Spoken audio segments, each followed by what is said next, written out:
Things just took an absolutely shocking turn as following one of the most ridiculous games in baseball history that has fans absolutely livid for a variety of reasons.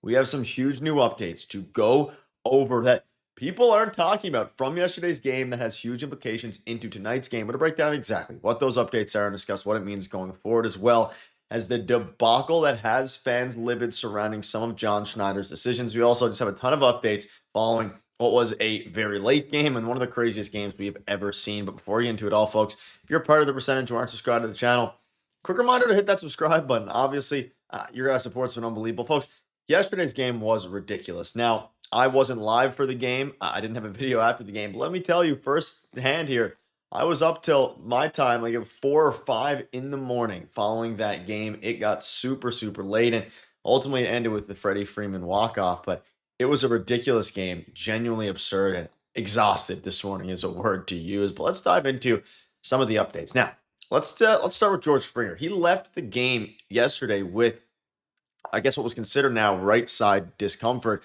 and has already gone for an MRI. So we're going to have a big update on George Springer heading into tonight's game, folks. And as tough as it is, I'll dive into some of the game from yesterday in this video in case you guys missed it, yesterday night into the morning. But the Jays are not in a very good spot right now. You're down 2-1. And of course, yesterday, no matter how many innings it went, it was just one game, right? A loss is a loss no matter what way you slice it and dice it. But George Springer being hurt and leaving the game immediately is a horrible sign. Alejandro Kirk looking like he was holding something is a very bad sign. However, the good news is at this point it's discomfort, and Ben Nicholson-Smith said at this juncture it is day to day, and we know if he is remotely being close to playing, he will play tonight. At the same time, you're going up against Shohei Ohtani, a guy who got on base 9 times yesterday, and you're going up against him.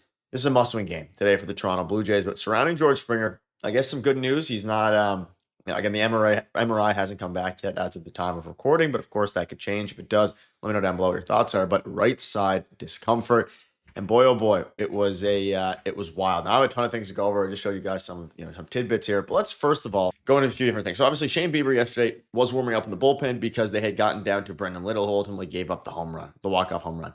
Shane Bieber will start tonight despite loosening in the bullpen. So the good news is as well, they managed to keep their starters. Now, obviously, Yoshinobu Yamamoto was going to be pitching. Dave Roberts confirmed he would have pitched if it had gone to the 19th inning, despite Tom Verducci reporting that it would have not done that, that they would have, or Tom Verducci reporting initially that they were going to run a position player. I was excited to see that, but it didn't happen for the first time in Major League history, if that was to have happened. Folks, this is just, it's unfortunate. Right now, the good news is Shane Bieber, he's starting tonight. You have George Springer hopefully going to be able to go in tonight. But there was also all this that happened. Couldn't get a timely hit with a trillion opportunities. The Berger pinch hit, the aggressive base running. Bullpen gave you so many opportunities. Obviously, he talks about how he was going to bed and he won't be able to sleep. There were too many mistakes. Now, we do have some more updates to go over ahead of tonight's game, but I want to dive into yesterday's game a little bit because, we have to talk about it, right? Whether it be, there's a lot of ways to go about it here. And whether it be pitching to Shohei Ohtani in the first place, he obviously in the 7th inning tied it up 5-5 with a fastball right down the middle from Sir Anthony Dominguez. You can see here, not sure you could throw a worse pitch than that. Whether that was the Blue Jays literally deploying a spring training roster for basically an entire game because of how long the game went. It has gotten to a point now where I'm not exactly sure. I never agree with the moves in the moment, but you can see here from MJ, the Blue Jays Game 1 spring training lineup is unironically better than what they were trotting out there in the 18th inning of a World Series game. You can see, Bichette, Jimenez, Guerrero, Kirk, Loper, Fido, Schneider, Clement. Obviously, this was a very good, spring training game, but you had so many chances to end it. It is not on Brendan Little. It is not on any of the pitching staff. It is 100% on the offense. And the offense was abysmal. Vladdy couldn't do anything. On the flip side, you had Shohei Ohtani getting walked every time and getting on base 9 times. And the one time they didn't intentionally walk him, he had a home run. And then, of course, got on there. They pulled Kirk and Berger, which neutralized the Blue Jays lineup. You can see here, neither move was necessary and made the Jays look like the one from spring training. I don't hate the Kirk move just because of the fact that you don't want to risk. He got on base with 1 out on first base. You don't want to risk a double down the right field line not scoring because guess what? There was a lot of those. Obviously, Vladimir Guerrero Jr. scored at the plate, but then Davis Schneider got a crazy send. He was out by a mile. And Kirk, I didn't want him catching 18 innings anyway. Addison Berger, that was a brutal call. You obviously put in Miles Straw ultimately, and you had Miles Straw going up to bat. You had I mean, don't even get me started. You had Heineman batting 6, Straw batting 7. You have, I mean, Ty France initially in the one hole, David Schneider, who looked lost leading off. It was an absolute disaster class. And this is where I want to ask you guys what your thoughts were on the decisions, because I mean, it was some of the worst hitting I've ever seen. I think 2 for 31 with runners stranded or something, or stranded 31 runners straight. It was something absolutely ridiculous. I don't think that stat's exactly right. Again, I'm exhausted, but horrible, horrible, horrible on every single level offensively. And yes, it was an exhausting game. It was a World Series. It's a World Series game, all these different things. Max Scherzer put up a fantastic outing, right? The offense didn't, I mean, you can see here, yes, they had 15 hits, they had 5 runs. George Springer left early, so you obviously had to make your moves with Ty France and David Schneider. Lucas, if he would have just not swung at 3 straight balls, which would have walked in a run, would have won in the game with Vladimir Guerrero Jr. on deck, we wouldn't even be having this conversation. He went 1 for 8. Guerrero, 2 for 7 with 2 walks.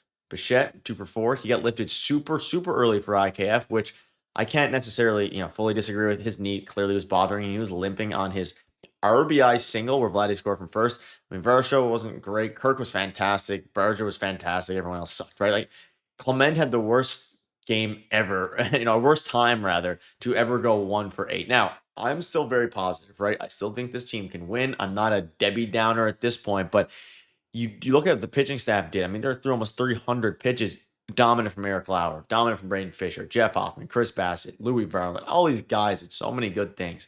Just for it to come down in a horrible, horrible fashion where you ended up having to deploy a spring training lineup essentially to the bullpen. And it was, to the Dodgers, and it was terrible. And obviously now the good news is, again, George Springer's probably available, right? He's probably available today.